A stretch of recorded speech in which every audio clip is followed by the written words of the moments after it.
for this next segment, we're going to go down a little bit more fun of a path, go down a little bit more of a hypothetical path, and we're going to talk about a rumor that has been going around more related to the Toronto Maple Leafs and the future of Mitch Marner, as he's been somebody who has been talked about potentially being moved for the last little bit here. There's been a lot of conversation on where he could go. There's been a lot of conversation on who might want him. And I think it goes without saying that a lot of teams would probably be willing to give up a lot for him. He's a very skilled player. And what we're going to go over for this segment, just to make it a bit more fun, I've looked at the list. Caleb has not. We're going to take a look at a list made by Hannah Stewart of Bleacher Report, going over basically four proposals for Mitch Marner that could potentially happen. And I'm pretty sure a few of these teams, I don't know which actually, except for one.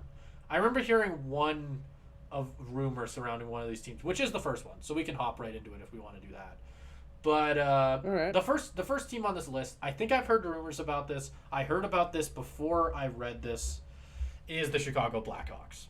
Right off the jump. Potentially getting somebody, getting a star teammate to put right next to Connor Bedard and just instantly basically potentially propel your team back into maybe not contention, but at least you're looking at a potential low, maybe like middle of the pack on the eastern side. And the offer that they sort of have, that they throw out there right off the jump, is Chicago gets Marner. That's all they get. Nothing else. No other fun little tasters in there. Cool. Toronto gets Oliver Moore, Kevin Korchinski, and a 2024 first-round pick, which belongs to Tampa Bay, which I think needs to be pointed out. So it's the number 20th pick. Okay. So, Yeah.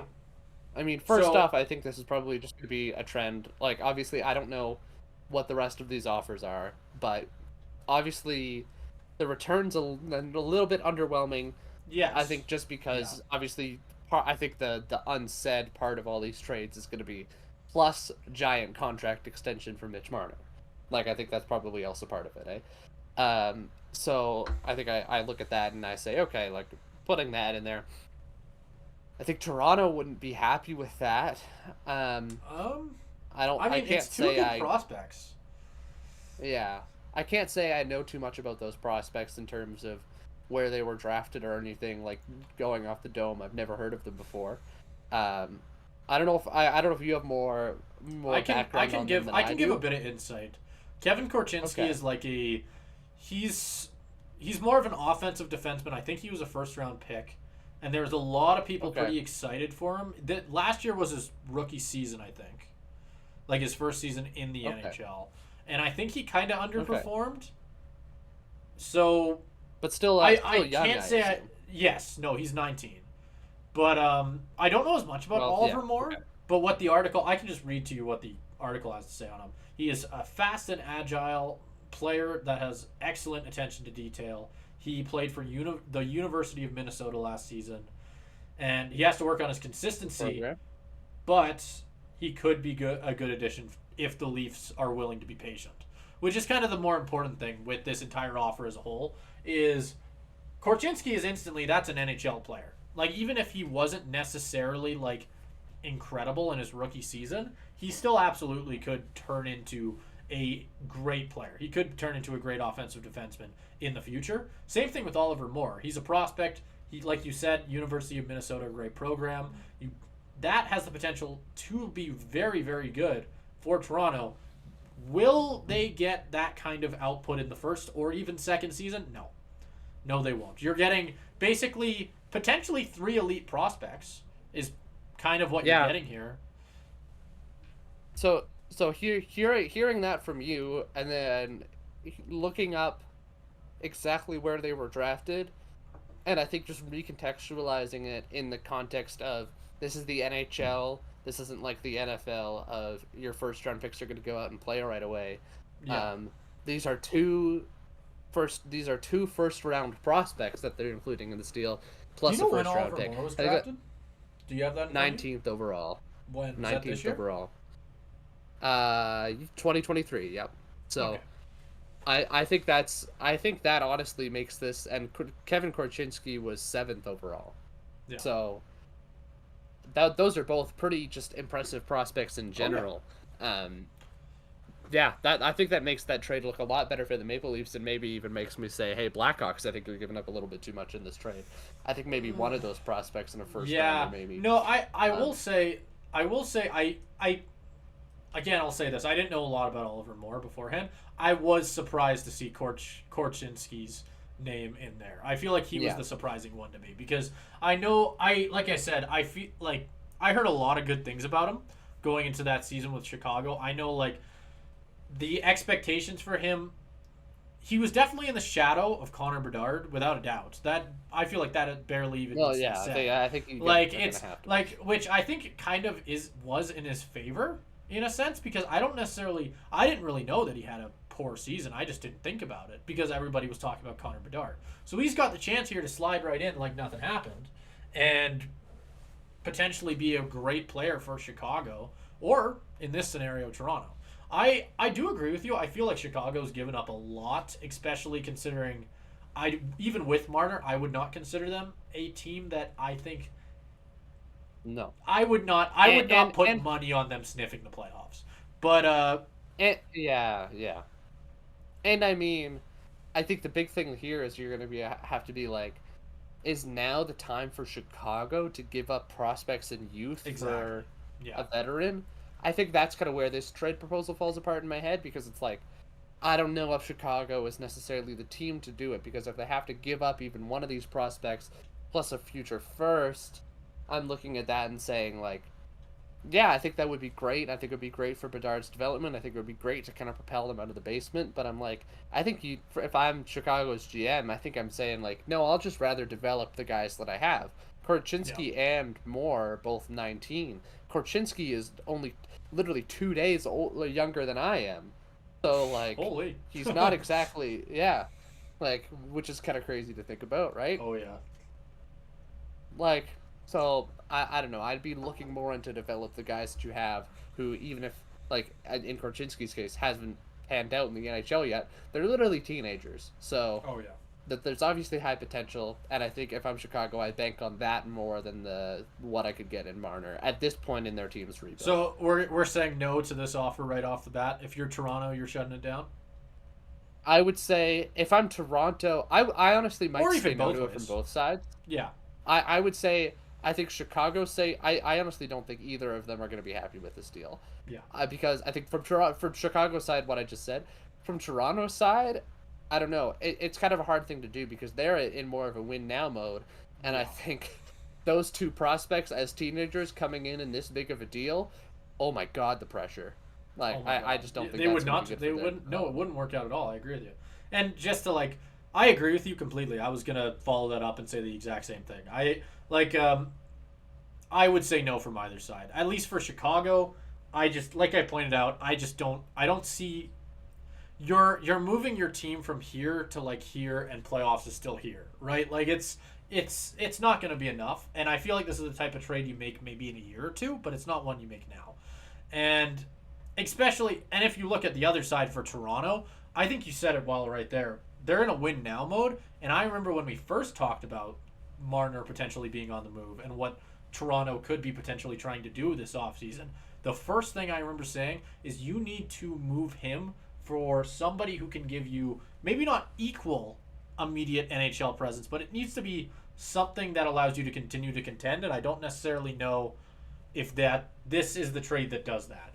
Which, if we want to move on here and move to the second one, this trade might make you angry. It made me a little angry because this one kind of works. This one kind of fits that side for Toronto a little bit. So, and that is with the Vegas Golden Knights. Okay. Yeah. In this scenario, I think I already know where this is going. Yeah. Well, you might. Vegas gets Marner. Simple as that. They get a new big star to add to their clusterfuck of a team that is filled with stars already. And Toronto gets Shea Theodore and a 2024 first-round pick. So they get a new addition to their defense. They get a new addition to their defense who can play first line, slides right in, is very good defensively. He's a good two-way player. He can score as well. And you're getting a first-round pick on top of that. I actually like that. I like that for Toronto. I think that that evens them out a little bit. Yeah. I would honestly like I yeah, I mean I understand it making you mad as someone who is in the same division as Vegas, but I honestly don't see who says no. The Exactly. biggest That's the yeah, hard thing. I think that's one that works. Works in every way but the cap. I'm kind of looking into what I kind of yeah. We can get into that later. I think um the one thing I was gonna say was maybe I'm kind of realizing in my head this wouldn't have worked because I believe he's a free agent like right now, like after because the Marchessault? season is over. But yeah, Marchessault was gonna be what came to mind, but I believe He's older too. he's not. Yeah, I think I don't think he'd be able to be traded just because No. he's currently in free Yeah, agency. yeah, yeah. Like I think Well, he's not. I mean I But it wouldn't come make July any 1st sense. he's a free agent. I was about to say exactly. It wouldn't make any sense for Toronto to want that. I also think Shea Theodore is a lot more valuable, than Yeah. Marchessault at this point in their careers. And that's not a diss on Marchessault. I just think I don't remember off the top of my head how old Shea Theodore is, but I don't think he's as old as Marchessault. Like is he 30? I don't even know if he's 30. I don't know. I think the other thing to consider with Theodore, because the reason you're getting rid of Marner is, I mean, He's 28. a little bit poor performance in the playoffs, but more so contract-wise, right? Because you're going to have to pay him a ton. And I just wonder, like, what's the contract trade-off here? Because Toronto needs to shed cap. If you have the number for Marner, if you have the number for Marner, I can tell you Shea Theodore because I have Shea Theodore's in front of me, and that's 5.2. Okay, I don't have Marner's, but I can pull that up real. Yeah, because I was about to say I know Marner's is above 10. I think it's like 10 or 11, ish. I'd be surprised if it was lower. It's but 10-9. Yeah, like no matter what, the quote in this article says it best. In just the fact, before we get angry comments about Vegas finding a way to add yet another star player, let us state that if any team can figure out how to fit Marner under the cap, it's the Vegas Golden Knights. Don't believe them, just look at their trade history / cap shenanigans in the last 2 seasons. And yep, that's pretty much how I'd put it as well. They'll figure it out. Pretty much. I mean, because I think we both kind of hinted at it. The one thing that would tear this deal apart is that Vegas wouldn't have the cap space. No. But yeah, that's a good point by, you said, they'll figure it out. Who was the person who wrote the article. Yeah, they'll figure it out because they've done it a million times before. And yeah, I think that's a great deal for Toronto too, just because you get, like, defense has been one of their weak points, and you immediately get a solid defenseman. I think with the big, I think the first round pick is interesting thrown in there too. Evens out the value a little bit. I don't know how many years Shea Theodore has left on his contract if Toronto is having to extend him too. I can check that. That might be another question to put in there. But I think even, like, regardless of that, I think it's pretty even. And I think my caveat would be, as long as the Golden Knights can figure out how to make it work with their cap, I think both sides would say yes. I think that's a done deal, honestly. As kind of ridiculous and, like, blue sky as it is. Yeah. No, I don't disagree with you either. He is UFA after next season. So there you go. So it would be kind of their trading pending UFAs. And I think with Toronto, you could probably bring in Shea Theodore at a lower cap number than you can bring in Marner. So. Oh, absolutely. Yeah, no, I think assuming Theodore doesn't have a bonkers next season, I think you could probably bring him back like 6 or 7 million. I think he gets a raise. I don't think it's a crazy raise though. Like, I think he's 5.2 million for a player like Shea Theodore is a steal. I think if he asked for 8, that would suck. But I think you even pay him 8. I wouldn't be that mad at that. I think I do agree with you though. I think both teams say yes, assuming Vegas can figure out the cap. I will say that might be my favorite out of the bunch here. But we can still talk about the next one. This next one is a little bit interesting considering I think the first NHL segment we talked about today maybe giving Utah a little bit of something to sprinkle on top for their first season. But Utah and this will surprise you because we're mixing it up here. Utah gets Marner and nothing else. Then Toronto gets this. This is a wild trade. Alex Kerfoot. I don't even know how to say this guy's name. Defenseman Maverick Lamorello.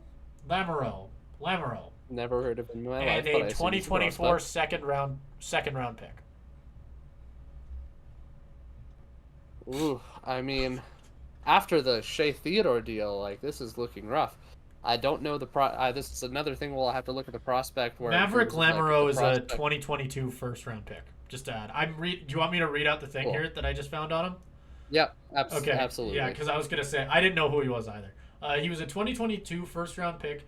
Is still a raw prospect, but he does have an NHL ceiling.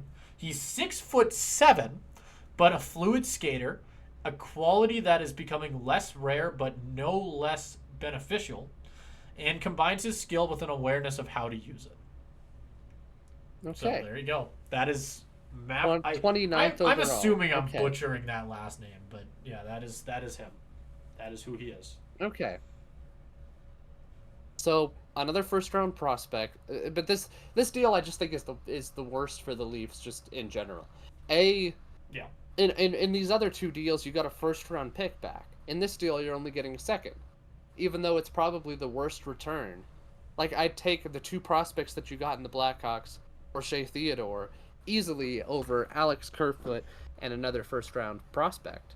I think the biggest thing, lesser draft stock. Yeah, I think the biggest thing with this one, just to play a little bit of devil's advocate, is it's kind of meeting in the middle of where Vegas was and where Chicago was, where you're getting a prospect and you're getting a vet. And Alex Kerfoot is a fine player who will be fine. Like, he is a good depth, second line at best, third line forward is what I think of when I think Alex Kerfoot. They know what they're getting. He was on the team not that long ago, wasn't he? Yeah, no, he was. And you're also getting a defenseman prospect, which God knows Toronto needs more of those. So that's not a bad thing for them either. I don't know. I agree with you though. I do think this is my least favorite. I will say that right off the jump. I don't think we have to stick around on this one too long. The only reason I like it, I like it in concept because I like Marner going to Utah. I think that's fun. I think the NHL would like that too. I think that's just a good outcome where you're instantly just giving a good player to your new expansion team. Like, it just makes things a little bit more interesting, I think. As for Toronto, I don't think this is something they want. This is the type of trade you make when the whole NHL knows that you're trying to get rid of them and you don't have another choice. Yeah. That's what this looks like. Yeah. Absolutely. Yeah. And this would be a worst case scenario for Leafs fans. If we just want to, I assume we both think the same way. Utah runs to the phone to call absolutely. this in, and Toronto is immediately hanging it up. Yeah, no, I think, especially with the context of that first offer with the Chicago thing, that's not the better of the two. If you've got those two offers on the back burner, like, you're laughing Ryan Smith. So to give a short ranking. Off the phone. To give a short ranking, I think it's pretty clear so far. Vegas is the first one, Chicago second, and then Utah third so far. We have one more. Yeah. We have one more. Okay. Featuring, this one's similar to Vegas in a lot of ways. The team acquiring him, I think, is the most interesting. I think this is a very interesting team to be getting him. A lot of the same issues with pulling it off is kind of there, at least with what I'm thinking of when I think of, like, cap. But that is the New Jersey Devils, which is a team that underperformed this last season, but absolutely has the talent to pull something off. The more interesting thing is whether they have the cap to pull it off, like I said. And I don't necessarily have that same confidence that I have with Vegas that they can pull off some wizardry. But nonetheless, we can get into the trade. Again, just to switch things up. I also feel like their cap situation would be better than Vegas, though. It probably is. It probably is, but I still think that no matter what, you're still paying him $10 million. And I don't think the player that Toronto gets back is getting paid that much. And nowhere close to $10 million, but nonetheless.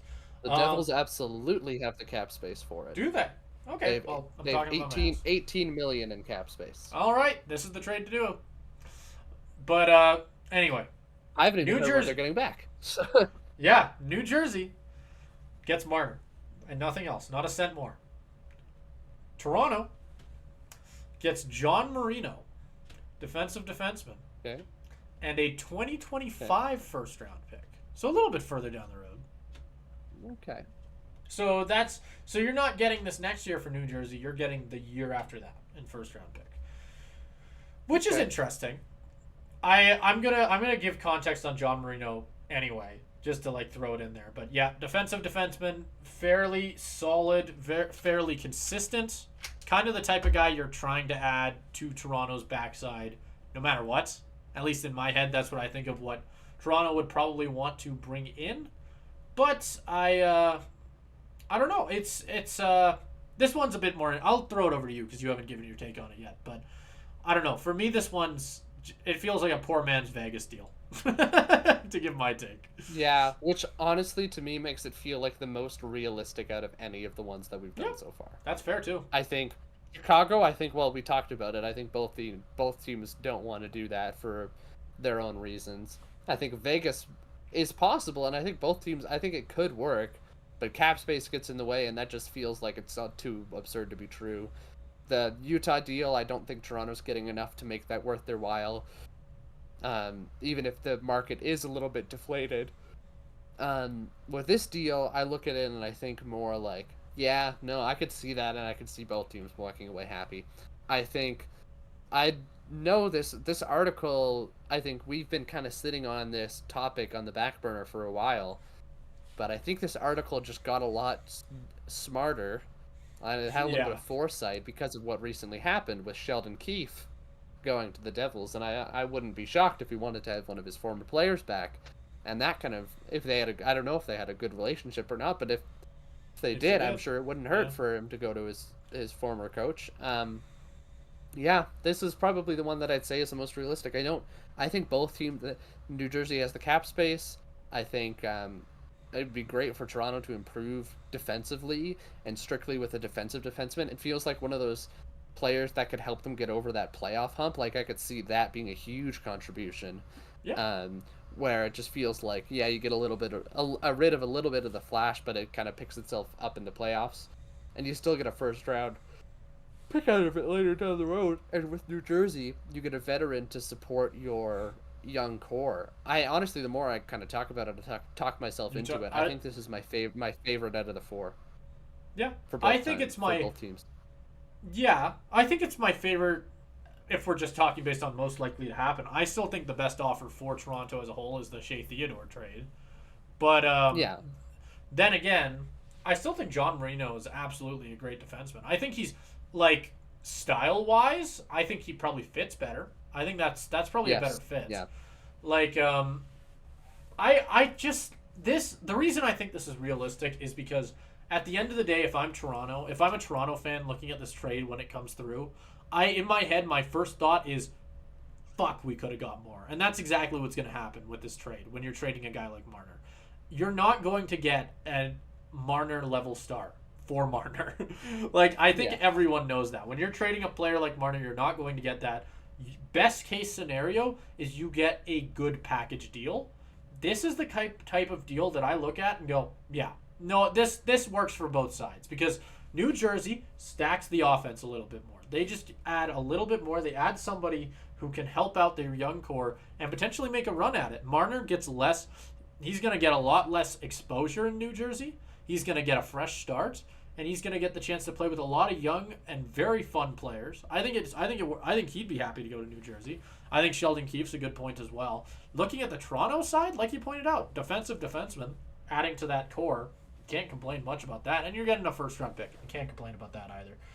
At least to me, I think it is probably the most realistic because it's the most down to earth. It's not too low, it's not too high, it's right in the middle. And at least to me, I agree with you right there. I think by far it's the most realistic, and out of all of these, it's probably the one that's gonna happen. I think the Vegas one, I just get stuck on. That'd be such a crazy trade. That'd be a blockbuster. It would be. Yeah, it would be. I just think there's way too many logistical issues, and I think it's too Absolutely, kind yeah. of like, and too many. That feels like very pie in the sky, like 12-year-old on NHL trade engine kind of thing, like, or 12-year-old post to Instagram, like, oh my god, this is gonna happen, you know, like it doesn't feel realistic, especially with all the noise about trading Marner. Like you pointed out, you're not gonna get a Marner level star, and Shea Theodore isn't a Marner level star, but it No. isn't. It's as close as you're gonna get. It's as close as you're Yeah. gonna get.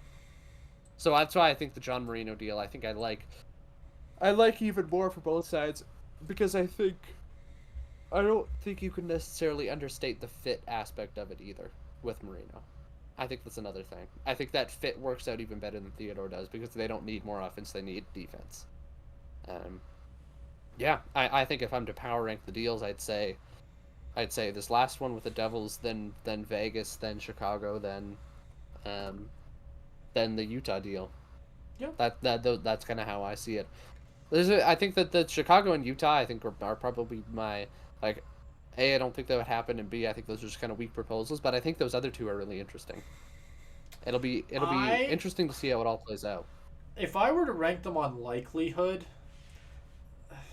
I'm almost tempted to put Chicago higher than Vegas just because I think that offer is good. If it was different situations on both sides, I think that is a fair offer. Yeah. But it's more the situations that are at stake there that make things a little bit tougher. I don't think Toronto's looking for prospects, but if you're just looking package for package, that's about as even as you're going to get, at least to me. You're getting a first round pick and two prospects. If you're any team that isn't Toronto, that's a perfect situation, right? It's just the fact that Toronto is Toronto. They want to contend. Don't want to go and be that crappy non-playoff team for a while. That is a poor situation for them. So at least to me, I don't know. I think I do agree with you though. I think without a doubt, New Jersey is probably the most likely one.